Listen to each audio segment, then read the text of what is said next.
Tired of the everyday grind? Ever dream of a life of romantic adventure? Want to get away from it all? We offer you Escape.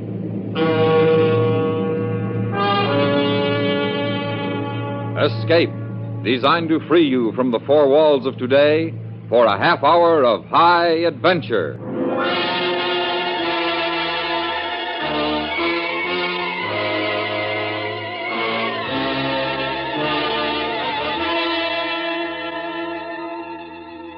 You are standing at the entrance of a walled Arab town, while behind you, coming slowly through the night, are the shuffling footsteps of a blind beggar who will lead you into a harrowing world of darkness and terror. Listen now as Escape brings you Kathleen Height's terrifying story, The Return.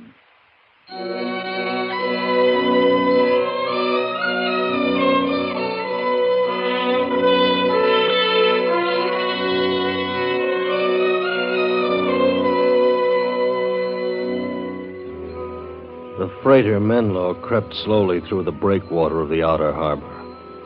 Most of the 12 passengers were on deck, looking north beyond the converging jetties to the modern city of Bizerta. The two of us, a man named Tuckett and myself, Bizerta was a destination. I didn't know what brought Tuckett here. I didn't really know what brought me here. I only knew that I'd looked for something all over the world without success. I'd looked everywhere except Bizerta. Ashore, I checked into the small hotel, and a short time later, I was part of the early evening crowd on the streets.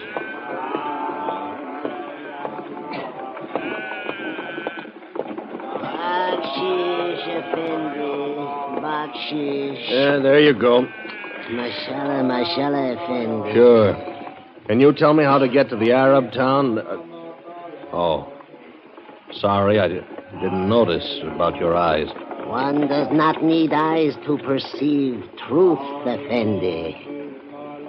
No, I suppose not. What's your name? Nigga. Nigga. The Arab town is due north of here. And the truth is everywhere for all to see, if they will but see. I hope you're right. Well, bye, nigga. Saida, Effendi. Bakshish.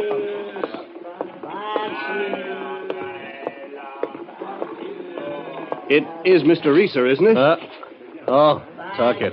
I lost track of you when we came ashore. Thought I'd find you again at the hotel, but they tell me you're not registered. Where are you staying? Hotel North Africa. How about joining me there for dinner, if you don't have any plans? I don't think I have any plans. But if I do, they can catch up with me there, don't you think?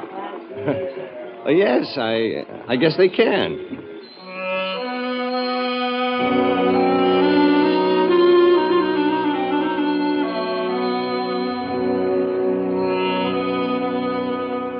My words hadn't meant much more to me than they did to Tuckett. I tried to explain during dinner. Maybe it was the wine that was talking, maybe me. Either way, Tuckett seemed interested enough to ask a question. Have you any idea what you're looking for, Reeser? I'm looking for a place where there's no struggle. No struggle for you? For anyone. I'm 40 years old, Tuckett. And for a little over half my lifetime, I've traveled the world. Worked my way, worked the sea and the earth. I tell you, there's only one thing that's universal, and that's the struggle. I suppose that's right. But it seems to me we're making a lot of progress in some directions. Now, medicine, for example. Medicine's a good example. They licked pneumonia, they found cancer waiting for them. They inoculate for smallpox, and they find bubonic plague. For every achievement, there's a new struggle waiting. And I wonder if that's progress, Tuckett. Well, I don't know. I never thought of it this way. Well, take food, clothing, and shelter, the basic needs. Uh-huh. Some parts of the world, people don't have them. But even when they do, there are bigger struggles to take their place. Fears, insecurities. Maybe you beat these things one at a time. But you've never got it made. While you're fighting against one struggle, another one's being fed and made strong. And it never ends until you die struggling to live. Yeah. It's funny in a way. You come to Bizerta hoping you'll find a place where there's no struggle. And I've come here, well, to get into the struggle, I guess. I'm opening an import-export business, small and I'm sure full of struggle, but I'm not cynical about it or disillusioned yet. No, I don't feel cynical, Tuckett. I'm just short on hope because I don't see any end in sight. Reeser, what would you change if it were up to you? The struggle. Show me a place where there's no struggle. That's where I want to be. I wonder what it would be like. If you find it, let me know, will you? If I can, I will.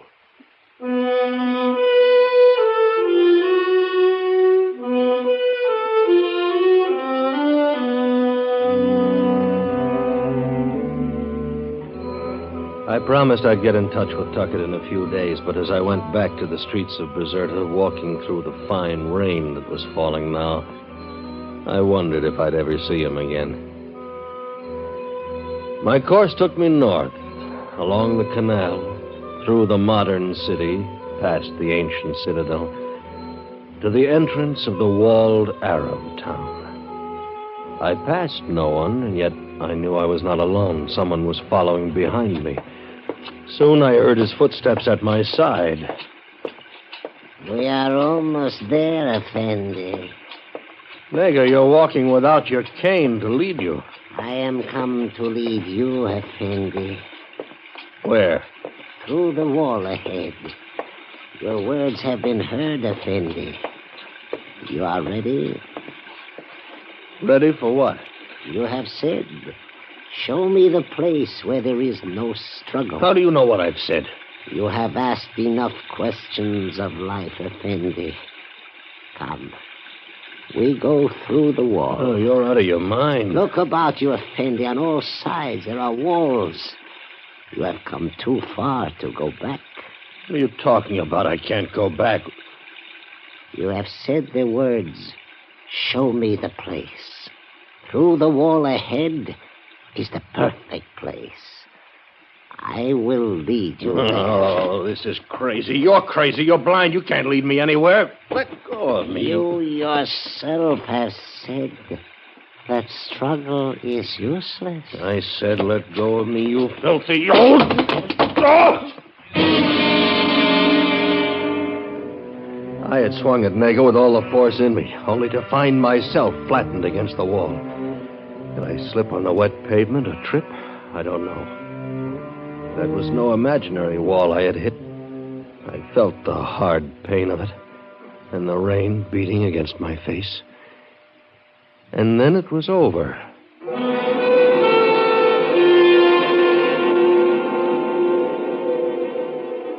The room in which I awakened was large. Large and empty, with great windows at the far end, bright sunlight streaming through them. It was no room I'd ever seen before. My clothes were no longer damp, and there was no pain in me. I moved toward the sunlight. You were a long time coming, Risa. I don't see you. Come out of the shadows toward the light. You will find me. Oh. Now you can see me, can you not? Yes, now I see you.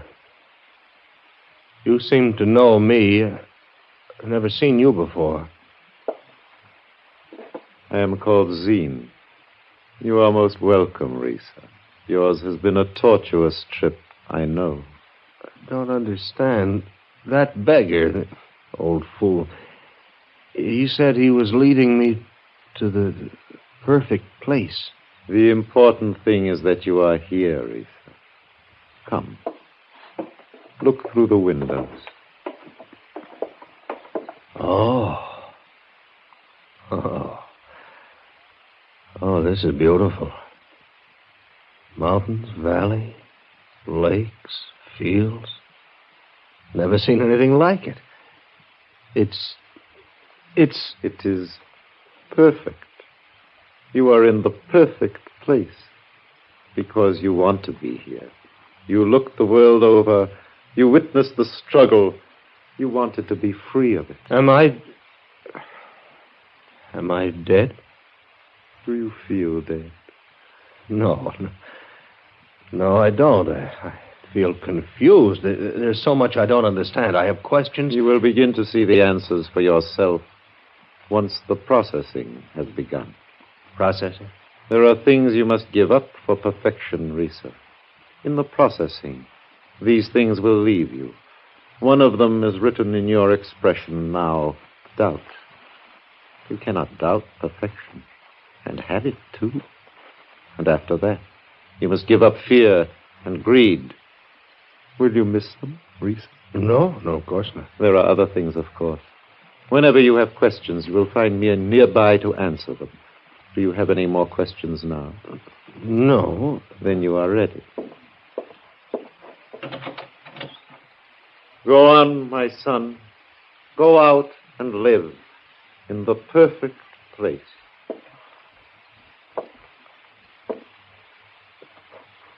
You hesitate. Why? I don't know. Surely there's nothing to fear from perfection. You would not think so, would you, my son?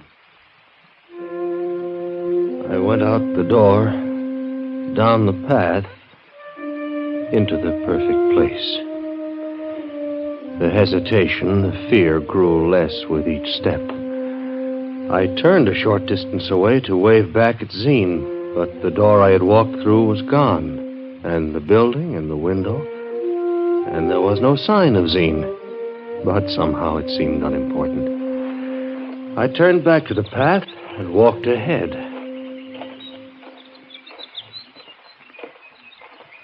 Hello, my love. Hello. I am Angela.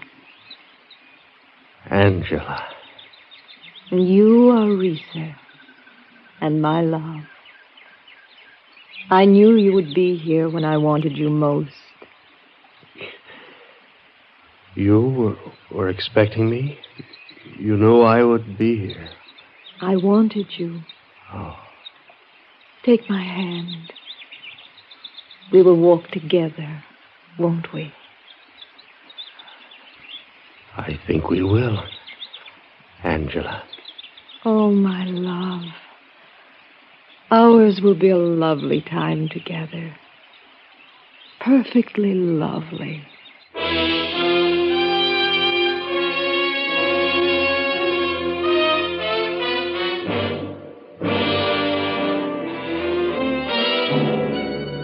You are listening to The Return, tonight's presentation on Escape.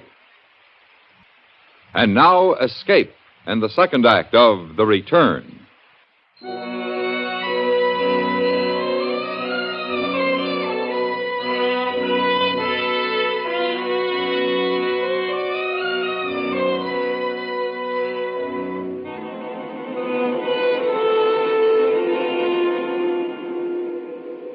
Angela was all of beauty, all of woman. She was grace and strength and delicacy. And she was always at my side as we walked the broad valleys of the perfect place. She was my love. And it was a perfect love. The land was all beauty. The people were all smiles. Every need was satisfied. There was love in abundance. Peace and perfection was at every hand. And there was no struggle. No struggle about anything. After a time, when I felt the need of a friend appeared. He was Lar, Angela's brother. Lar loved the sea, and he had a fine schooner for fishing. Angela tells me you enjoy fishing, Reeser. Name your fish, and I promise you boatloads of it. Oh, that sounds wonderful. I have no preference. Any fighting game fish is fine sport. The day is perfect. The wind is perfect. Everything we need is aboard. It's all very easy, isn't it? It is as it should be. For fishing, we need wind and sail and sea and fish. So we have them. Hard to believe. It's there to see and believe. The wind is failing. Then this must be the spot. The best waters. Best? We would not have stopped here if they were not the best. Nice arrangement. Well, where's the gear? The lines are out. They are just right. Go, see for yourself. It's a strike, Mark. A strike here at the starboard line. Pull him in, Reeser. He's all yours. Oh, it's albacore. And a giant. But he stopped fighting. There's no fight in him. Pull him in, Reeser. He's a perfect albacore. Perfect.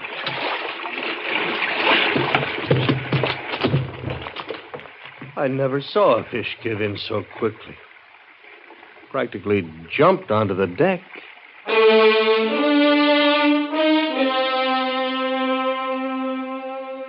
And it kept on that way. All day, every fish that found our lines fairly flopped into the schooner of its own volition. Laura had promised me a boatload of fish, and we had them when Angela met us in port at evening. There had been no struggle, no effort even in lifting the great fish off the lines. It was phenomenal and rather frightening. Some days later, Angela suggested a deer hunt. With Laura, we walked through the beautiful countryside, through fields, toward the wooded hills. Look ahead, my love. Set your sight. Oh, yes. The first shot is yours, Reeser. All right. You see, love? Directly ahead. Perfect deer. Yes, I see. Perfect deer. 30 or 40 of them all lined up as targets. Couldn't miss one if I tried. Fire, Reeser. No, I can't. You wanted deer. Well, there they are. Now, Angela, listen to me. Don't you see? We haven't hunted for deer. Now, part of the thrill of hunting is the hunt itself, and then the finding of your game and matching your wits against his. If you win, then you've won something. But you said you wanted deer. And when we fished, you said you wanted fish. Look, if I had said I wanted to hunt bear instead of deer, then all the bear I could shoot would be in the sights of my gun? Or if I'd said quail or duck, the sky overhead had been black with them. Is that true? Yes. Yes, my love. That is all true. Yes. Yes, perfect. Like all things. Oh, but that isn't perfect. Can't I make you see that? Oh. Look, Angela, you and Laura, would you just go on a little, would you? I want to be alone a while. Of course, darling. That's perfectly all right with me. Perfectly. Perfectly. I turned then and I walked in no direction toward no place. Inside, I was all fury and confusion. And something more. Didn't know why, but I was reacting to the constant smiles of Angela and Laura with something like terror.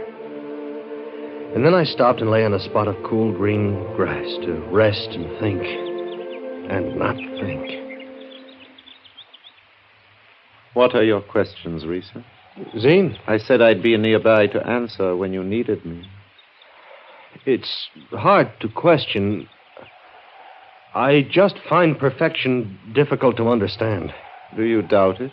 The perfection? No. No, I've seen and known many perfect things here. You wanted assurance there was no struggle here in the perfect place. You have seen no struggle, have you, Reese? No, none. But now you must see everything.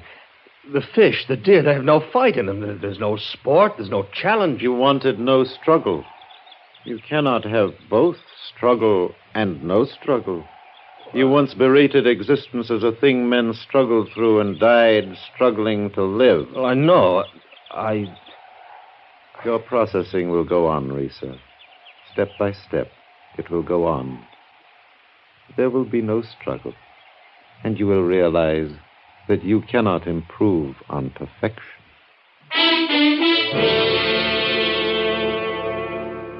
And when I turned to answer Zine, he was gone again, as I knew he would be. He was gone, but the terror was still with me.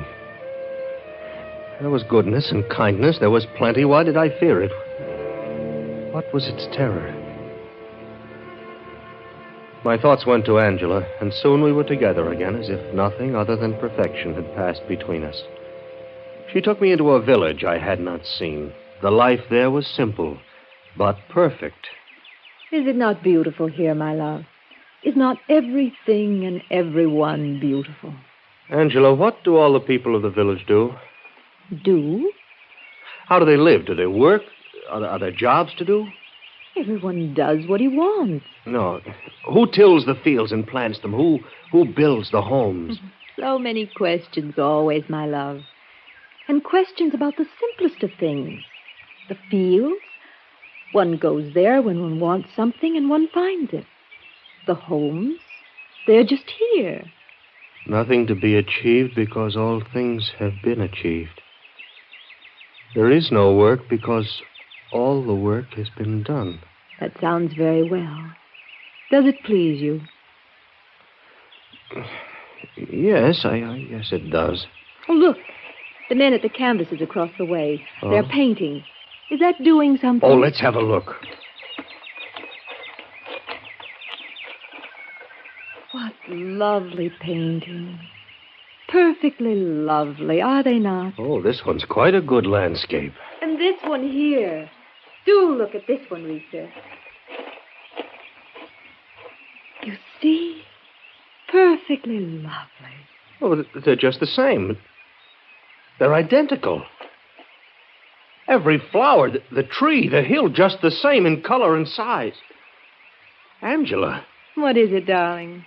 3 men painting pictures, and each picture is exactly like the others. There is just one perfect landscape of this sort. How could it be otherwise? There is only one way to be, to do, to paint. And that is perfect. And there's just one perfect book because there's just one perfect way to set words down? Of course, my love. The perfect way. Oh, no. I wish Laura were here. Tell me this perfection. Is it conformity? Angela, you wished me here. Laura, he's full of questions. Just one question, Lar. Is perfection conformity? Must everyone think and do and act and write and paint in just one way? There is just one perfect way. Oh, no, Zine didn't say I'd have to give up all the things that make me me, or that I couldn't work toward goals of achievement, or that I must give up challenge in order to live in the perfect place. You are so different, Reeser. Angela, what if I should leave you? What if I were no longer your love? Would that be all right with you? If that is what you wish, perfectly all right, darling. Perfectly. Oh, you're crazy. Oh, Tuckett ought to be here. Oh, he should see what I've seen. He'd laugh his head off at me. Tuckett? Yeah, Tuckett. Someone with a chance to work and dream and set goals for himself. And make mistakes, honest mistakes. And gamble to win or lose. He can take his chances. I think this Tuckett must be a very strange man. And I think this is something I've been wanting to do for a long time. What an odd gesture. I've never seen one man strike another before. Come on, Lark, get up. Let's make a good fight of it, huh? Let's make a perfect fight. Your hand becomes a peculiar color. You won't fight back? You won't fight back. Because there's no struggle here. You mention this word struggle often. Is it a good word, struggle? Yeah. Yeah. I think it is. They were smiling when I left. The whole village was smiling broadly, and they waved at me happily. I ran, and I walked, and I ran again. The mountains surrounding the great valley were tall and steep. I had to get through or around or over them somehow. I had to escape the perfect place.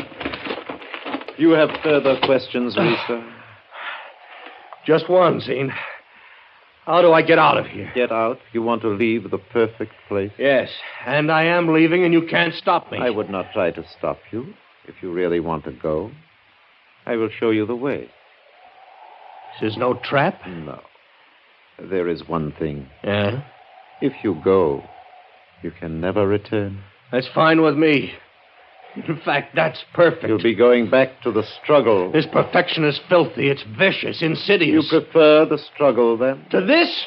Oh, yes. Yeah, the struggle is wrong. It shouldn't have to be. But we'll work on it, every succeeding generation. At least there's work to be done, and the incentive is there to do it. Oh, brother, wait till I tell people about this perfect place. Yes, Risa. Tell them you found the perfect place. Tell them about the beauty, the perfection, about Angela and La and me. Tell them you were here and you saw it, that there's no struggle. Tell them you saw all this and ran. Will anyone believe you?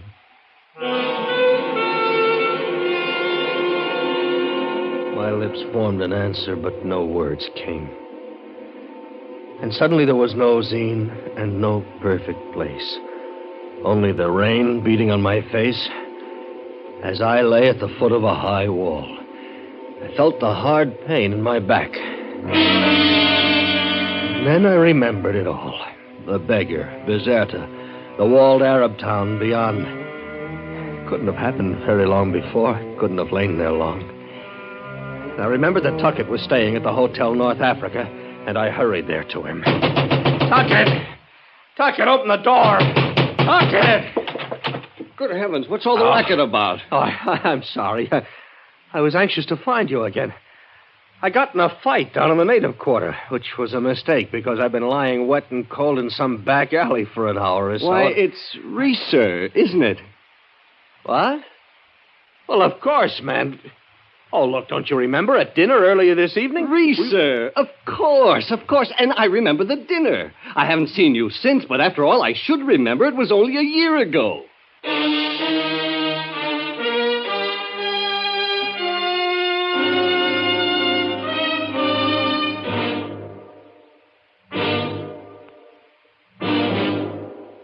Under the direction of Norman MacDonald, Escape has brought you The Return by Kathleen Height, starring Lawrence Dobkin.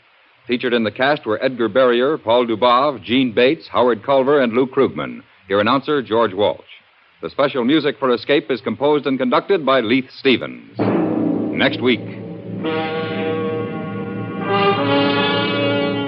You are alone in a world of decay and desolation, looking down on what was once a great city, while coming slowly to meet you, a hand stretched out in greeting to you, is a beautiful girl whose very existence may be the cause of your death. So listen next week when Escape brings you Jack London's classic novel, The Scarlet Plague. Tonight's program was transcribed.